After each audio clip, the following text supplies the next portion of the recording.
Hello दोस्तों, मैं सचिन आप सबको इतिहास वाला चैनल में स्वागत करते हैं। आज का सेशन है यूपी टेट, विषय हिंदी, प्रैक्टिस से दूसरा, महत्वपूर्ण प्रश्नों का सीरीज।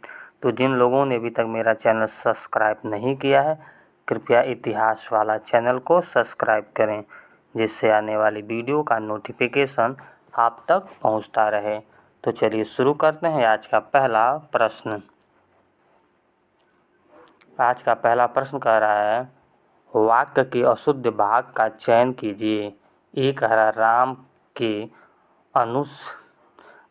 के धनुष भंग करते ही दूसरे राजाओं के वक्ष पर सांप लौटने लगे, कोई त्रुटि नहीं है। तो पहले का कौन सा उत्तर सही है? तो सही उत्तर है सी, वक्ष पर सांप लौटने लगे, यही अशुद्ध शब्द है। तो पहले का सी उत्तर सही है। दूसरा कह रहा है, इनमें से किस शब्द में हलंत संबंधित अशुद्धियाँ नहीं है?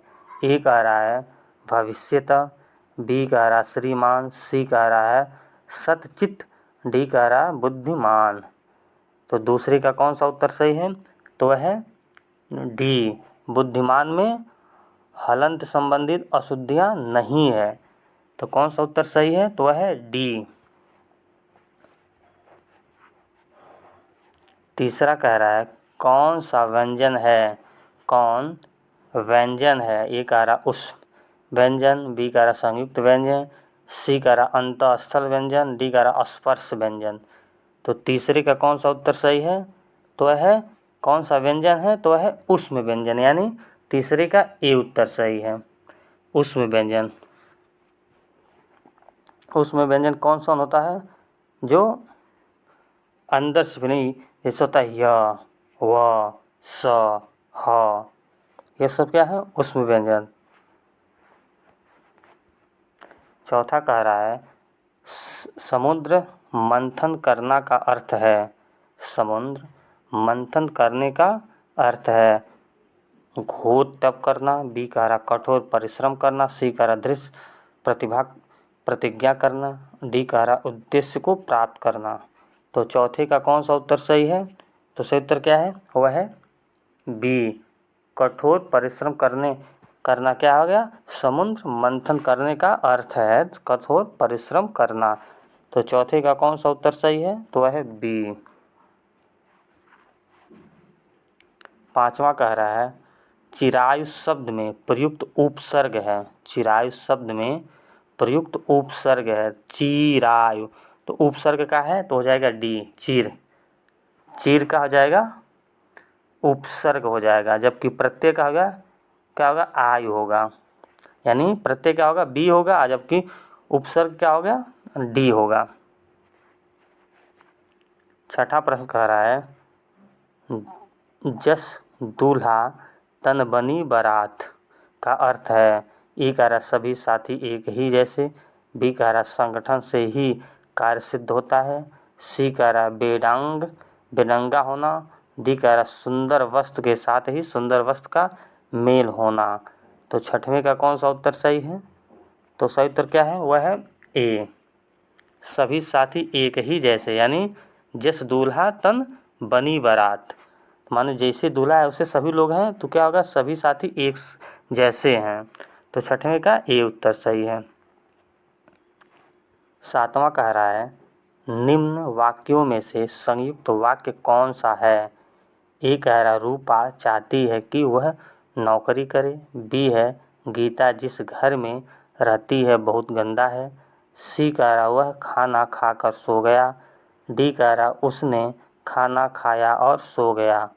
तो सातवें का कौन सा उत्तर सही है? तो सही उत्तर क्या है? तो वह है डी, उसने खाना खाया और सो गया है क्या है? संयुक्त वाक्य है। तो सातवें का कौन सा उत्तर सही है? तो वह है डी। फिर आठवां कह रहा है, किस शब्द में उपसर्ग का प्रयोग हुआ है? किस शब्द में उपसर्ग का प्रयोग हुआ है? ए कह रहा लाभदायक, बी कह रहा अपनापन, सी कह रहा उपकार, डी कह रहा पढ़ाई। तो किस में उपसर्ग का प्रयोग हुआ है? तो हुआ है सी, उपकार में, उप धन कार, तो उप क्या हो गया? उपसर्ग हो गया। तो 8वें का कौन सा उत्तर सही है? तो वह है सी। 9वां कह रहा है अरे उसने तो कमाल कर दिया, वाक्य है। अरे उसने तो कमाल कर दिया। ए कह रहा है प्रश्नवाचक, बी कह रहा है विस्म या बोधक, सी कह रहा है इच्छावाचक, डी कह रहा है निषेध वाचक। तो 9 का कौन सा उत्तर सही है? तो वह है बी, विस्म या बोधक है। विस्मय बोधक वाक्य है जो कह रहा है अरे उसने तो कमाल कर दिया। तो कौन सा उत्तर सही है 9वें का? तो वह है बी। 10वां कह रहा है बहाव शब्द में प्रयुक्त प्रत्यय और कौन सा है? बहाव शब्द में प्रयुक्त प्रत्यय कौन सा है? वह बी कह रहा आवा, सी कह रहा आओ, डी कह रहा हाव। तो बहावा, तो कौन सा उत्तर सही है 10वें का? तो वह है सी, आओ, बहाव। तो कौन सा उत्तर सही है? प्रत्यय है, तो वह है सी, आओ। बहाव शब्द में आओ प्रत्यय है, तो 10वें का सी उत्तर सही है। 11 कह रहा है पाठशाला किस प्रकार का शब्द है? रूढ़, योग रूढ़, सी कह रहा यौगिक, डी कह रहा इनमें से कोई नहीं। तो कौन सा उत्तर सही 11 का? तो वह है सी, यौगिक शब्द है पाठशाला। तो कौन सा उत्तर सही 11 का? तो वह है सी। फिर 12 कह रहा है इनमें से अपादान कारक की विभक्तियाँ क्या है? अपादान कारक की विभक्तियाँ क्या है? तो कौन सा उत्तर सही है?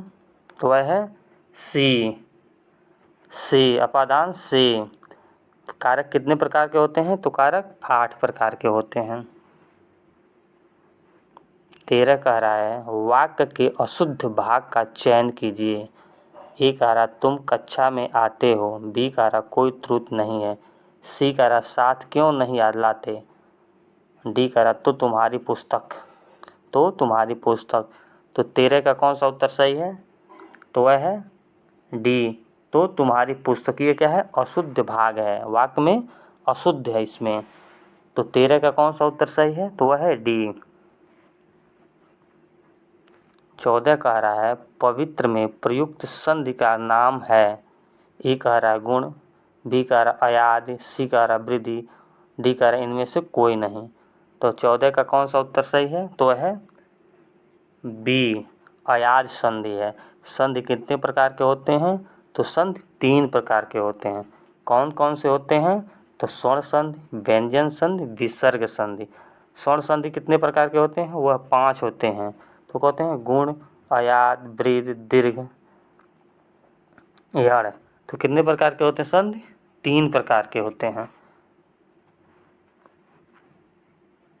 15 कह रहा है इनमें से किस शब्द में वर्ण संबंधित अशुद्ध है? ए कह रहा है अनाधिकार, बी कह रहा अनुकूल, सी कह रहा अमरूद, डी कह रहा स्थान। तो कौन सा उत्तर सही है? अशुद्ध है 15 का? तो वह है बी, अनुकूल। अनुकूल, कूप का बड़ा उपमंत्र आएगा तब शुद्ध माना जाएगा, इसलिए बी क्या है? अशुद्ध वाक्य है। 15 का बी। 16 कह रहा है उसने कहा कि मैं घर जाऊंगा, वाक्य है। ए कह रहा प्रश्नवाचक वाक्य है, बी कह रहा मिश्र वाक्य है, सी कह रहा सरल वाक्य है, डी कह रहा संयुक्त वाक्य है। तो 16 का कौन सा उत्तर सही है? तो वह है बी, उसने कहा कि मैं घर जाऊंगा। इसमें क्या है? तो वह मिश्र वाक्य है। 17 कह रहा है जाके पाँव न फटे बिवाई सो गया, सो क्या जाने पीर पराई का अर्थ है। जाके पाँव न फटे बिवाई सो गया जाने पीर पराई का अर्थ है। ए कह रहा है जिसके ऊपर बीतती है वही जानता है, बी कह रहा दूसरे के कष्ट को अनुभव करना, सी कह रहा कठोर होना, डी कह रहा दयालु होना। तो 17 का कौन सा उत्तर सही है? तो वह है ए। जिसके ऊपर बीतता है वही जानता है क्या, जाके पाँव न फटे विवाई सो क्या जाने, पीर पराई का अर्थ है। 18 कह रहा है निम्नलिखित मिश्र वाक्यों में से कौन सा विशेषण उपवाक्य है? ए कह रहा मैं चाहता हूँ कि आप वही करें, जब मैं स्टेशन पहुँचा तभी ट्रेन आई। बी कह रहा है बी हो गया। सी कह रहा है मैं कहता हूँ कि तुम भोपाल जाओ। डी कह रहा है लखनऊ जो उत्तर प्रदेश की राजधानी है एक ऐतिहासिक नगर है। तो 18 का कौन सा उत्तर सही है? तो वह है डी। इसको बी मान लीजिएगा। लखनऊ जो उत्तर प्रदेश की राजधानी है एक ऐतिहासिक नगर है। तो 18 का कौन सा उत्तर सही है? तो वह है डी। 19 कह रहा है इनमें कौन सा शब्द समूहवाचक प्रत्यय नहीं है? लोक, प्रेस, वर्ग, गण। तो 19 का कौन सा उत्तर सही है? तो वह है बी। प्रेस क्या है? समूहवाचक प्रत्यय नहीं है, जबकि लोक, वर्ग, गण ये तीनों क्या है? समूहवाचक संज्ञा है। तो 19 का कौन सा उत्तर सही है? तो वह है बी। 20 कह रहा है विरोध करना के लिए सही मुहावरा है। ए कह रहा सिर झुकाना, बी कह रहा सिर उठाना, सी कह रहा सिर कटाना, डी कह रहा सिर चढ़ाना। तो 20वें का कौन सा उत्तर सही है? तो वह है बी, सिर उठाना। विरोध करने का अर्थ है सिर उठाना, यानी 20 का कौन सा उत्तर सही है? तो वह है बी। तो चलिए दोस्तों, आज का यह सेशन हुआ पूरा। यह वीडियो आपको कैसे लगी कमेंट करके हमें ज़रूर बताइए। यदि यह वीडियो पसंद आए तो लाइक और सब्सक्राइब ज़रूर कीजिए। जय हिंद दोस्तों।